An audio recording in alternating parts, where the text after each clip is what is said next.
Hello students,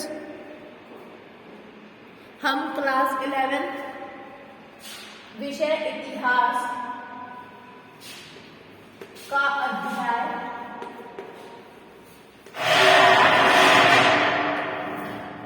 इस्लाम का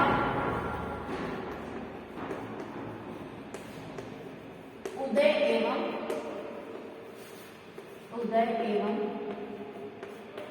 विकास वाला जो चैप्टर है, इसके मुख्य बिंदु स्टार्ट करेंगे आज। मुख्य बिंदु यानी अपन इसके नोट्स करेंगे। जिस प्रकार से हमने जो पिछले चैप्टर्स थे हमारे, उसके नोट्स कंप्लीट किए हैं, उसी तरीके से आज हम चैप्टर नंबर 4 इस्लाम का उदय एवं विकास वाला जो चैप्टर है, इसके नोट्स कंप्लीट करेंगे।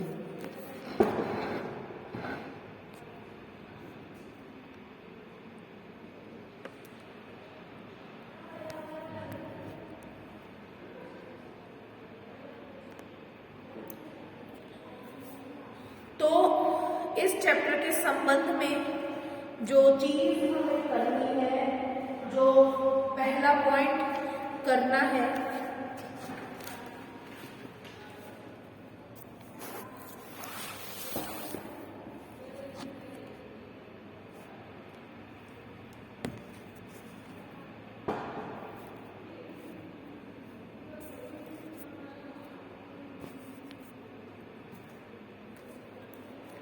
वो है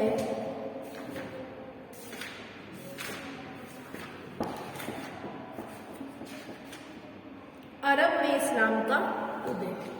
यानी कि पहला पॉइंट हम यही डिस्कस करेंगे कि इस्लाम का उदय कहाँ से हुआ। पॉइंट नंबर 1 है अरब में इस्लाम का उदय। तो इस पॉइंट के साथ ही हमें एक बात तो क्लियर हो गई है कि इस्लाम का उदय कहाँ से हुआ है, अरब से हुआ है। ठीक है, तो इस बारे में अपन थोड़ा सा लिखेंगे कि अरब में कहाँ से और किस प्रकार से इस्लाम का उदय हुआ है। आप लिखें 612 से 632 ईस्वी। 612 से 632 ईस्वी में पैगंबर मोहम्मद साहब ने 612 से 632 ईस्वी में पैगंबर मोहम्मद साहब ने एक ईश्वर अल्लाह की पूजा करने का, एक ईश्वर अल्लाह की पूजा करने का और आस्तिकों के एक ही समाज की सदस्यता का प्रचार किया। एक ही समाज की सदस्यता का प्रचार किया। या क्या मतलब है इस पहले पॉइंट का कि पैगंबर मोहम्मद साहब ने सब लोगों को यह उपदेश दिया कि वे लोग जो कि एक ही ईश्वर में विश्वास करते हैं, जो कि अल्लाह में विश्वास करते हैं, उन्हें एक ही प्रकार की सामाजिक परिस्थितियों को अपनाना चाहिए, एक ही प्रकार के सामाजिक समूह में रहना चाहिए। और इस समूह का मूल क्या था? इस्लाम। दूसरा पॉइंट लिखे, यही इस्लाम का मूल था।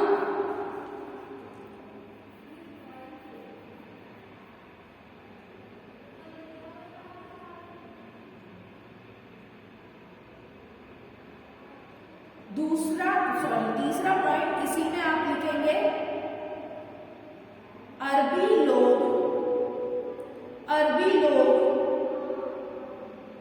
कबीलों में बटे हुए थे। अरबी लोग कबीलों में बटे हुए थे और प्रत्येक कबीले का मुखिया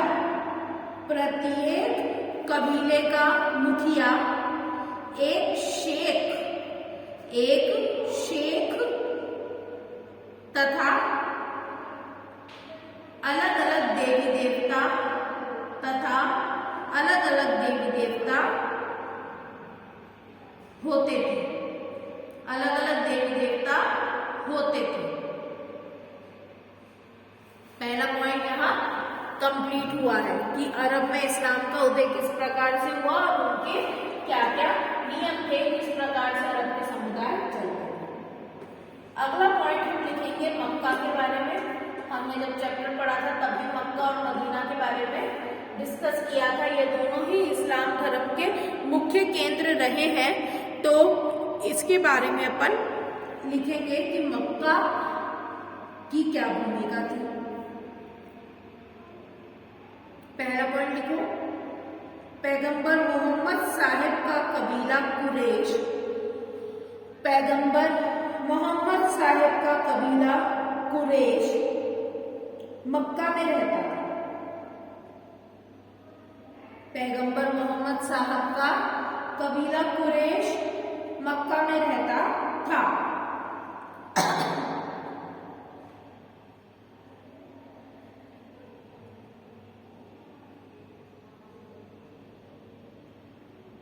दूसरा पॉइंट लिखें,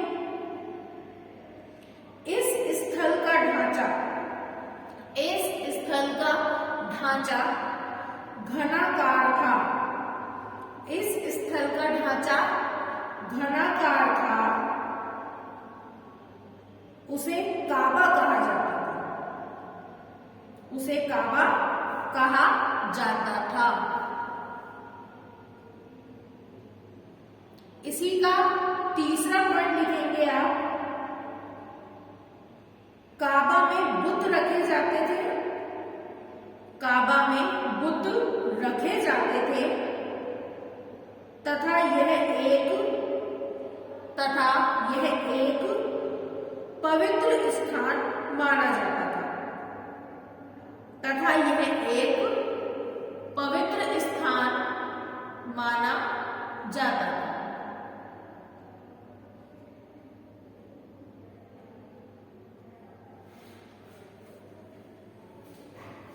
नेक्स्ट पॉइंट आप लिखेंगे, पैगंबर साहब के द्वारा स्वयं को खुदा का संदेश वाहक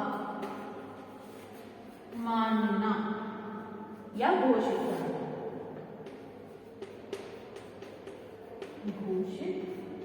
करना। जो पैगंबर मोहम्मद साहब थे उन्होंने सबके सामने यह घोषणा की, संपूर्ण संसार और समाज के सामने, कि वे स्वयं खुदा के संदेशवाहक हैं। यानी खुदा ने, ईश्वर ने जो संदेश दिए हैं, जो उपदेश दिए हैं, उनका प्रचार प्रसार करने का काम किनका है? पैगंबर मोहम्मद साहब का है, और वो वही कार्य कर रहे हैं। इसके संबंध में भी कुछ तथ्य हैं जो कि अपन पॉइंट वाइज लिखेंगे। इसका पहला पॉइंट अपन बनाएंगे 612 ईस्वी, 612 ईस्वी के आसपास, 612 ईस्वी के आसपास पैगंबर साहब ने स्वयं को, 612 ईस्वी के आसपास पैगंबर साहब ने स्वयं को खुदा का संदेशवाहक घोषित किया। 612 ईस्वी में पैगंबर साहब ने स्वयं को खुदा का संदेशवाहक घोषित किया।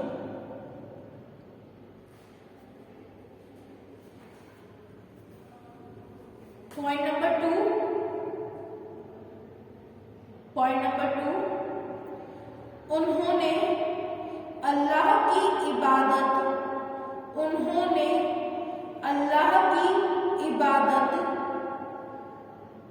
की सरल विधियां बताई। उन्होंने अल्लाह की इबादत की सरल विधियां बताई। अब विधियां कौन कौन सी बताई हैं वो भी आप पॉइंट वाइज लिखो, यानी कि सेकंड पॉइंट में भी कुछ सब पॉइंट है। सेकंड पॉइंट का पहला पॉइंट है दैनिक प्रार्थना, यानी खुदा की आराधना की, खुदा की इबादत की जो पहली विधि है, पहला तरीका है, वो क्या है? दैनिक प्रार्थना, रोज प्रार्थना करना, उसे कहा गया सलात। आप लिखेंगे सलात। इसी का दूसरा पॉइंट लिखेंगे नैतिक सिद्धांत। नैतिक सिद्धांत जैसे खैरात बांटना। दूसरा पॉइंट है नैतिक सिद्धांत जैसे खैरात बांटना। खैरात बांटना मतलब दान दक्षिणा करना। और तीसरा पॉइंट इसी में आप लिखेंगे चोरी न करना। चोरी न करना।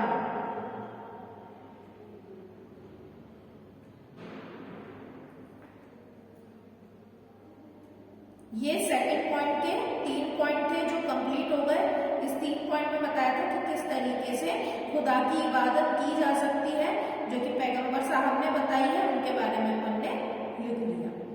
अब तीसरा पॉइंट लिखें पैगंबर मोहम्मद साहब, पैगंबर मोहम्मद साहब के धर्म सिद्धांत।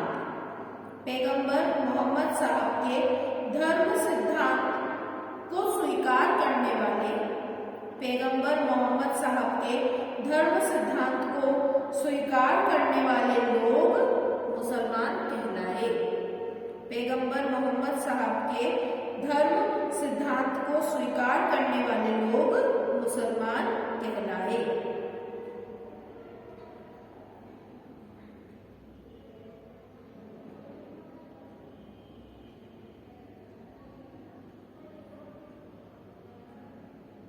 ये कंप्लीट हो गया आपका थर्ड पॉइंट के 3 पॉइंट्स थे। अब आप फोर्थ पॉइंट लिखेंगे। नेक्स्ट पॉइंट लिखेंगे आप पैगंबर मोहम्मद साहब द्वारा,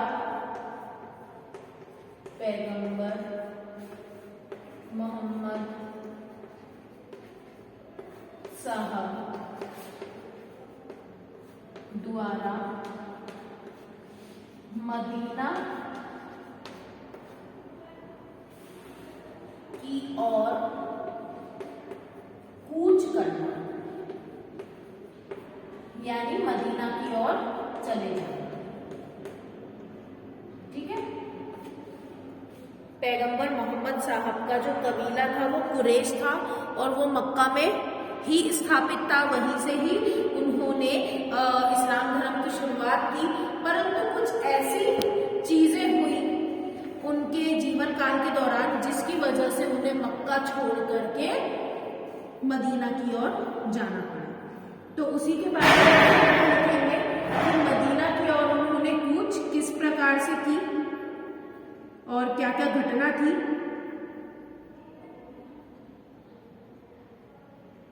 पहला पॉइंट लिखेंगे मक्का के समृद्ध लोगों द्वारा, मक्का के समृद्ध लोगों द्वारा मोहम्मद साहब का विरोध किया गया। मक्का के समृद्ध लोगों द्वारा पैगंबर साहब का विरोध किया गया।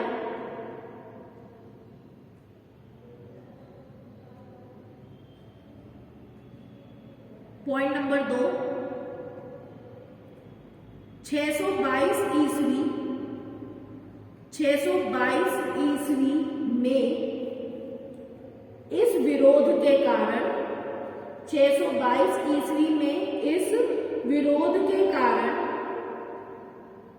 पैगंबर साहब अपने अनुयायियों के साथ, पैगंबर साहब अपने अनुयायियों के साथ मदीना चले गए। मदीना चले गए। तीसरा पॉइंट लिखो, जिस वर्ष पैगंबर साहब मदीना पहुंचे, जिस वर्ष पैगंबर साहब मदीना पहुंचे, उसी वर्ष से मुस्लिम कैलेंडर उसी वर्ष से मुस्लिम कैलेंडर अर्थात हिजरी सन, उसी वर्ष से मुस्लिम कैलेंडर अर्थात हिजरी सन की शुरुआत हुई। उसी वर्ष से मुस्लिम कैलेंडर अर्थात हिजरी सन की शुरुआत हुई। ये हो गए इसके 3 पॉइंट।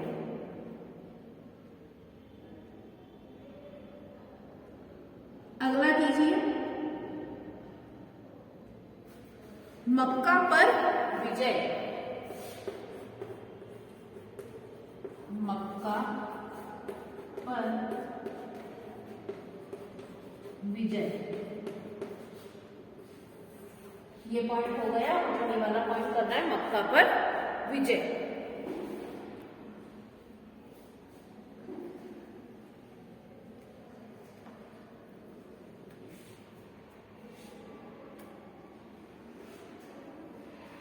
पॉइंट नंबर 1 लिखो,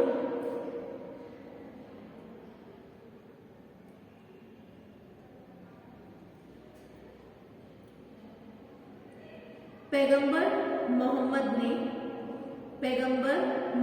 ने मदीना में एक राजनीतिक व्यवस्था स्थापित की। पैगंबर मोहम्मद ने मदीना में एक राजनीतिक व्यवस्था स्थापित की।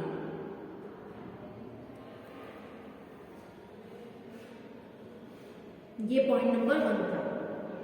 पॉइंट नंबर 2 लिखिए, उम्मा। उम्मा के आगे ब्रैकेट में लिखो पैगंबर साहब के अनुयायी। उम्मा और ब्रैकेट में लिखिए पैगंबर साहब के अनुयायी, ब्रैकेट क्लोज करो। सेकंड पॉइंट है, उम्मा को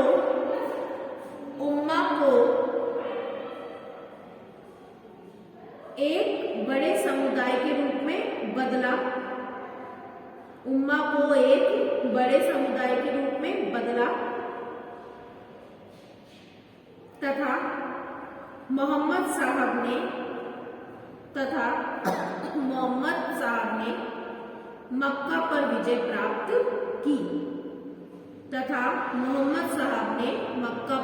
प्राप्त की। पॉइंट नंबर 3 लिखो इसी में,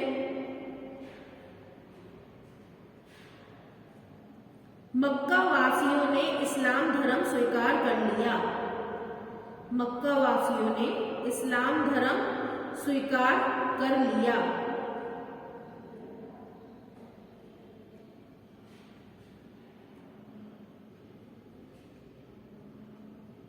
ठीक है, यहां तक क्या बात समझ में आई कि किस तरीके से पहले मोहम्मद साहब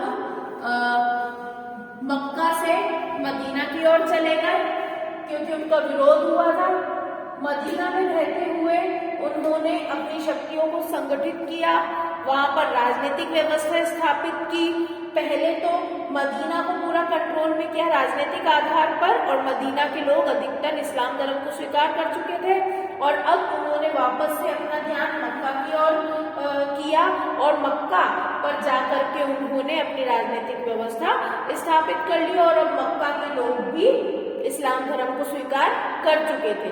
इस प्रकार से उन्होंने मक्का पर विजय प्राप्त की और वहां पर अपनी राजनीतिक व्यवस्था को स्थापित कर लिया।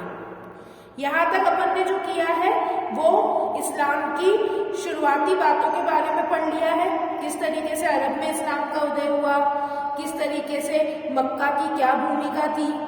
फिर पैगंबर साहब ने स्वयं को खुदा का संदेशवाहक घोषित किया, और पैगंबर मोहम्मद द्वारा मक्का से मदीना की ओर क्यों कूच की गई, क्या परिस्थितियां थी, और लास्ट में हमने पॉइंट किया है कि पैगंबर साहब ने किस तरीके से मक्का पर विजय प्राप्त कर ली थी। ये पॉइंट हमने कर लिया है। अब नेक्स्ट पॉइंट जो है उसका आपको मैं गृह कार्य के लिए होमवर्क में दे रही हूँ। ये जो पॉइंट है शेयर करना है ना। नेक्स्ट जो है होमवर्क का वो मैं दे रही हूँ आपको, इसे आप नोट कर लोगे।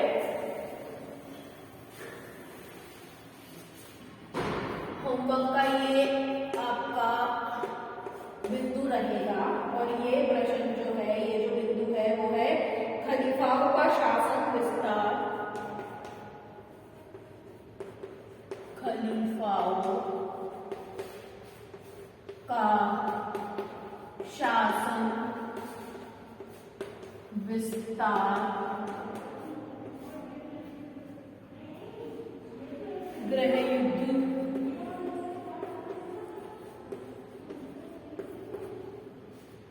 और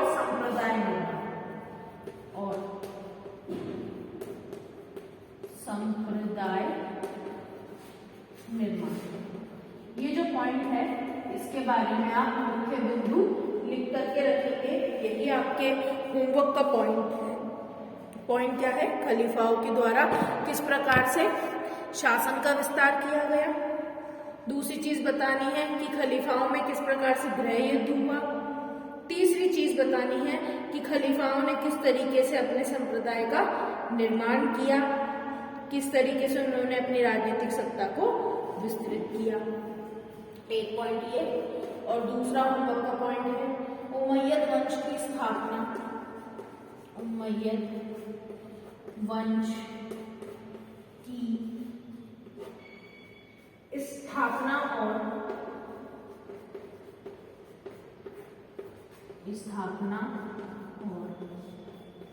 राजतंत्र का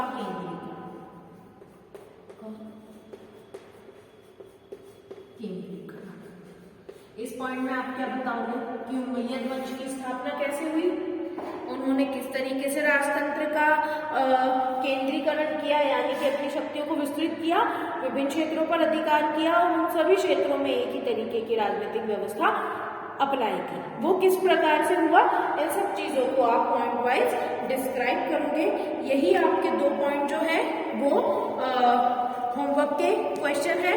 अब आपको नेक्स्ट काम जो करना होगा, जो कि हम नेक्स्ट क्लास में कंटिन्यू करेंगे, वो काम आपका रहेगा अब्बासी क्रांति के बारे में। अपन डिटेल में डिस्कस करेंगे कि अब्बासी क्रांति क्या है, क्यों हुई, उसके कारण क्या थे, ये चीजें अपन पढ़ेंगे।